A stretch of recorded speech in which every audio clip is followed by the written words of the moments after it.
bundarnya Amerika dan Inggris. Nyamban. Jadi roh katanya wilayah katanya ditambang di dalam Republik Indonesia.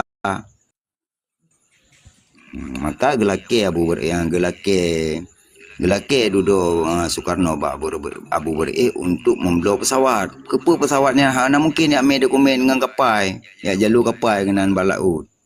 Maka harus nak kapal untuk membawa dokumen-dokumen negara kepada PBB.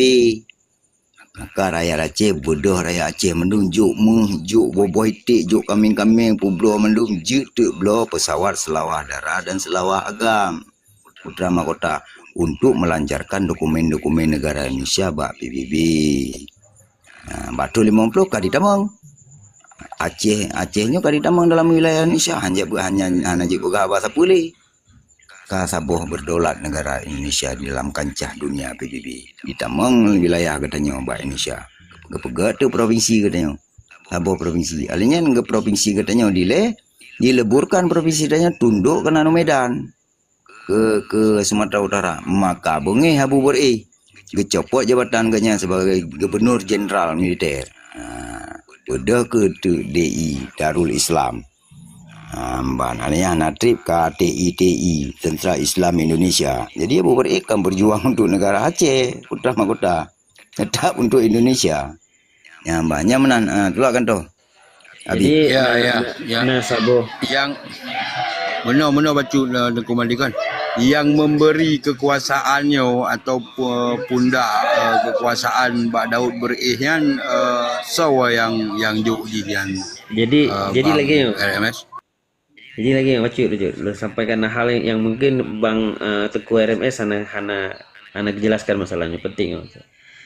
Jadi visi sebenarnya mesti tanging dari situasinya ini adalah akal jahat Soekarno dalam hal merekayasa supaya Aceh itu masuk ke dalam wilayah NKRI. Kalau Aceh tidak masuk dalam NKRI, maka Indonesia ini tidak bisa membentuk negara pada saat itu. Karena yang tersisa dari perjuangan sipil antara perang Belanda dengan di wilayah Indonesia yang hari ini disebut itu hanya Aceh pada saat itu.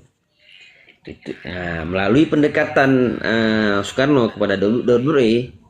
Nah, disitulah terjadi intrik-intrik yang di luar pengetahuan kita hari ini, sehingga ada satu kebijakan di situ di mana poh Ule Balangan. Kalau Ule Balang masih ada pada saat itu, tidak mungkin mereka menyerahkan Aceh ini kepada Indonesia. Itu nggak logis itu, karena Aceh sudah berdaulat pada dasarnya.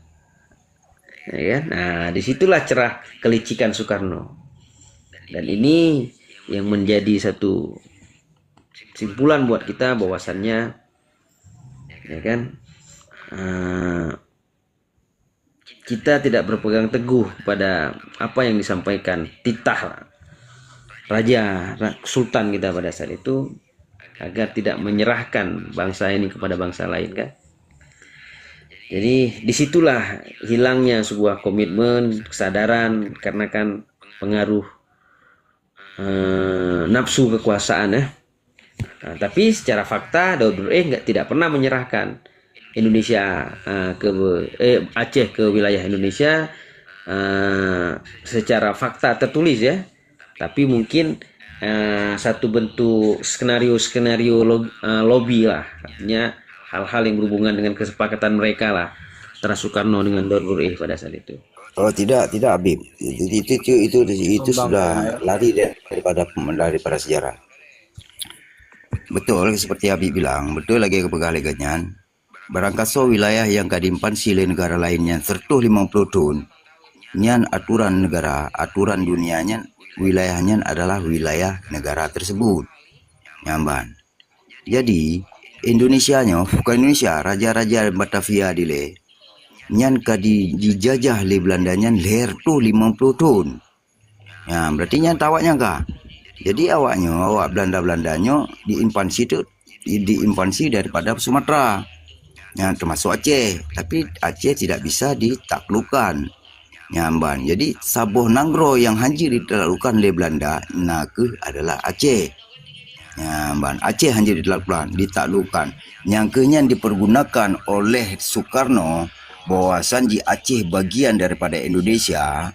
Bahwasan di Aceh daripada Indonesia yang hana tidak pernah dikalahkan oleh Belanda. Nyangka momennya yang di bak konferensi meja bundar. Na Saboh di dalam sejarah yang menyatakan Aceh ini tidak pernah kalah perang, yaitu Radio Rimba Raya, untuk menyatakan bahwasan jibak dunia luar Hindia Belanda tadi ada wilayah Indonesia yang belum pernah dikalahkan, yaitu Aceh, yang tidak pernah takluk kepada Belanda, tidak pernah kalah kepada Belanda. Dia pun itu bendera merah putihnya bak geli-geli Aceh. Maka Abu Hasan Kurung Kali gehei Abu beri hai beri nyo Nanggro bak tajaroso bak jarolong gekun. Bak menye bak jaroka kapu putuh hubungan gede dengan kapi Indonesia nya gekun. Kapu bendera Aceh bak bumo Aceh hanjut ke pegah li Abu beri. Katanya kalau tak pegat komitmen dengan Indonesia.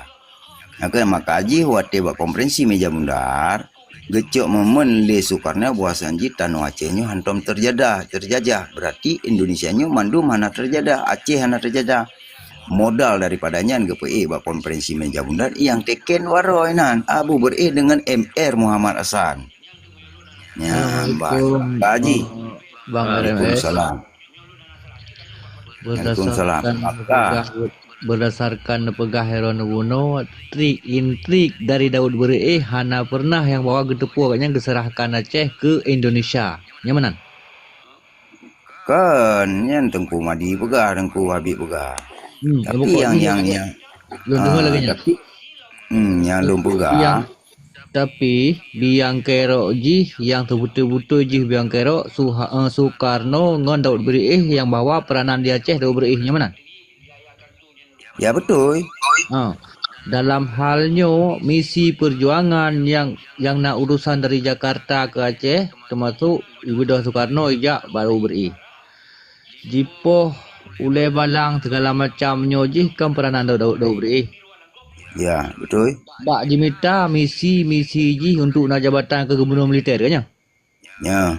Dalam halnya apabila memang trik-intrik yang akan dilakukan oleh Daud beri memang hana terlibat perkara diserahkan Nanggro Aceh ke Indonesia, yang jujur lembut apa? Hana misi sampai tu ronyo lagi nyo tanya. Mandum peranan Daud beri berdasarkan jipoh oleh balang. Ya memang kali lom pegah benarnya. Untuk dilit jabatan. Kali lom pegah benarnya. Jabatan ke gubernur militer. Yang kenyang kali dipaparkan mandum. Benar. Nak dengar betul yang dia pegang oleh Dengku Murdani betul. Nyoko yang terjadi pertanyaan ini Dengku RMS yang jo pundak kekuasaan Badaul beri sawa Dengku sawa. Hana yang jo pundak kekuasaan banyak makan rakyat. Jadi hana hak agaknya melakukan apapun karena agaknya terlepas dari sistem pemerintahan Aceh. Dan juga jika nawak Aceh Cina hitam Cina siam, maka Wali Hasan gemik perjuangan yang ke luar hana bertentangan dengan hukum. Hana Abu beri jo Acehnya gede. Hana ijo agaknya memang agaknya kan siro rakyat dan agaknya urung malim gangkat je ke ulama pusat. Jadi ulama Acehnya yang tergabung di dalam pusat dan rakyat berjuang saban-saban. Tapi dalam perjalanan kah nanti untuk ke negara Aceh untuk membangun sebuah negara baru. Maka ji huronyo sangat tersesali mengulang kali kedua ada iban cara atau program untuk selanjutnya pun ada pi tajalan secara kasat mata takalan betul-betul real betul-betul bakren tajalan ni masalahnya nyamban mentu nyambak. Jadi sebenarnya nah beberapa hal yang kita pegang. Izin Tengku mungkin beberapa yang karena kan karena memang dari Habib yang disinggung, tapi Ilung lebih melihat bahwa secara holistik pada kejadianan bukan sekedar kubu Daud Bre, fakta sejarah tapi tengok tak dapati memang berapa oleh balang cenderung cenderung to lah dengan Indonesia lah dengan. Tengok fakta sejarah bejo dah pegang. Di Nagan Raya Habib Sendagana mendeklarkan diri sebagai republiker sejati. Ini kan fakta sejarah sih. Jadi mungkin tengok harus longing Daud Berehom a lot of mistake. Dia pegat bela kesalahan. Dia banyak melakukan kesalahan. Tapi di sabuh sisi kan di pelajaran di akhir hayat dia kan dikurut sih, kurang sadar sih. Tapi dalam konteks bukan yang gagal adalah memang kasusnya kompleks, bukan sekedar faktor non oleh balang mata yang terlalu over atau agresif lah, melakukan pemberontakan terlalu agresif pendekatan dia dengan republiker pada masanya. Tapi kenyataan dia banyak republiker di Aceh yang berasal dari kalangan bangsawan. Contoh bejo lagi Habib Senaga di Nagan Raya. Dan setahu ulun watean di awal pasca penahanan Sultan Aceh Sultan Daudnyan matang le bangsawan-bangsawan Tayo yang di wilayah barat yang watean matang bisa lah dijadikan pondasi. Cuman watean faktor dia adalah Tayo review kiban beda aja bangsawan Aceh dengan bangsawan Melayu di wilayah Semenanjung. Tayo kurang istilah ji pendidikan barat akulturasi. Mungkin Tayo bagi long review adalah terlalu agresif dengan Belanda watean. Tapi menjadi bumerang. Di sana kerajaan Aceh, bangsawan-bangsawan Aceh terlalu agresif dengan Belanda tapi jadi bumerang. Tengok tahu berkaca dengan apa yang terjadi di Kesultanan Melayu yang di Semenanjung. Awalnya matang kerjasama dengan Inggris, justru anak-anak ji, keluarga ji terwesternisasi lah punya bahasa keren ji. Pulang lagi kasus di Thailand, keluarga bangsawan ji berhasil mengadopsi lebih modern watean di akhir abad 18 abad 19. Makanya tanging Acehnya harus tanging secara keseluruhan ji. Hanjit tengok terlalu tak pertimbangkan persoalan-soalan cuma posisi kaum santri yang terlalu republiker watean. Tapi mialungi di internal bangsawan kena kesalahan. Kena kesalahan yang mungkin terlalu agresif hana integral watean dengan dunia barat. Padahal seandainya ji tengok bangsawan tengok di akhir abad 18 abad 19 le yang terasimilasi ataupun mungkin secara politik di lebih pro dengan barat katakanlah. Yang mungkin akan melahirkan sejarah alternatif yang lain di Aceh. Mungkin lagi yang tunggu RMS. Betul yang rom pegahnya betul. Jadi ulai balangnya terbagi dua. Ulai balang yang berpihak kepada Belanda tapi hana le yang ada begahiron bukan hana terbagi dua aja. Bahkan lu terbagi dua. Tekunya Arifnya adalah salah siro residen Aceh yang pun residen Acehnya ada oleh Belanda setingkat gubernur. Jadi yang ulai balangnya ada kepakai Belanda kan hana yang tapi yang leji yang fakta sejarah ji Daud Cumbuk melawan daripada untuk mempertahankan kerajaan Aceh ini daripada dua pegat NKRI. Ya sejarah ji laginya fakta sejarah ji di mele Abu Bre santri-santrinya kalahkan ram pemahaman Islam. Nya kal pegah Islam urang Acehnya nampak pegah Bali. Walaupun hanai semayang menyebagai pegah Islam kad ganggu tidak tu. Lo memang negara negara hana lu bantah. Nya memang perkara yang betul-betul yang kata kau tumsi jinau. Tapi menyatu nama uronyo ni keraju RI-nya yang untuk terpegah haji untuk diganggu ke bancara merotot perkara santri no Aceh nya kanyan kai betul yang ban. Tapi santrinya mentang itim perkuatkan menteri terima bantuan yang berangkaban tetap saja ulama bertiwaknya. Jadi ada satu mungkin pandangan dalam hal sejarah ini yang tidak tertulis banyak dalam sejarah. Di antaranya kepentingan dari Belanda dan sekutu Amerika bersama Inggris terhadap bagaimana menghancurkan kekuatan Islam Aceh ini juga perlu dibahas. Jadi fakta menunjukkan bahwasannya ada peralihan kekuasaan kepada Soekarno terhadap kebijakan Belanda dan sekutu yang ada untuk di Indonesia. Ini jarang kita membicarakan hal ini, di mana Aceh adalah bagian yang sangat serius diperhatikan dalam hal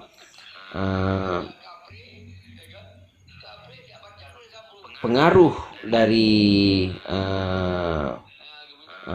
kekuasaan Barat terhadap Indonesia dan Asia Tenggara. Jadi target untuk menghancurkan Aceh ini memang udah target bersama, bukan hanya kepentingan Soekarno pada saat itu, tapi juga kepentingan sekutu pada saat itu. Inggris, Amerika, dan Belanda juga mengharapkan hal itu terjadi. Makanya ada skenario-skenario yang memang sudah dibangun mereka lebih awal dengan hadirnya Sanogranyo di Aceh, ditambah dengan munculnya Daud Brue. Itu kan proses-proses yang kita harus dalami. Nggak bisa sekali kita menjelat sejarah nih di fase itu aja. Nah, ini menjadikan satu penegasan bahwasannya ada peradaban yang memang harus dihilangkan. Fakta kita lihat dengan hancurnya Kesultanan Turki dan hancurnya Kesultanan Aceh ini berdampak pada gerak dari kekuatan Islam di global. Fakta itu. Artinya apa? Ada skenario besar ini, bukan skenario sederhana ini. Bukan sekedar cerita ada orang yang pingin jabatan, enggak. Itu kan orang-orang yang dimanfaatkan saja. Tapi ada grand skenario memang di luar catatan kita. Yang ini harus kita pahami, grand skenario ini. Skenario besar ini yang harus kita pahami. Kenapa? Kebencian Barat terhadap Islam itu dari dulu. Kebetulan ada orang-orang yang bisa digandeng. Untuk sekarang pun Habib, skenario itu masih berlaku di sini. Ya. Maka kita ini tidak bisa mencapai kemerdekaan, itulah dia. Jadi jangan kita melihat pada satu level melihat persoalan Aceh ini. Karena udah dari dulu-dulu dihadirkan kehancuran ini, mulai dari Sanogranyo, sebelum Sanogranyo juga sudah hadir.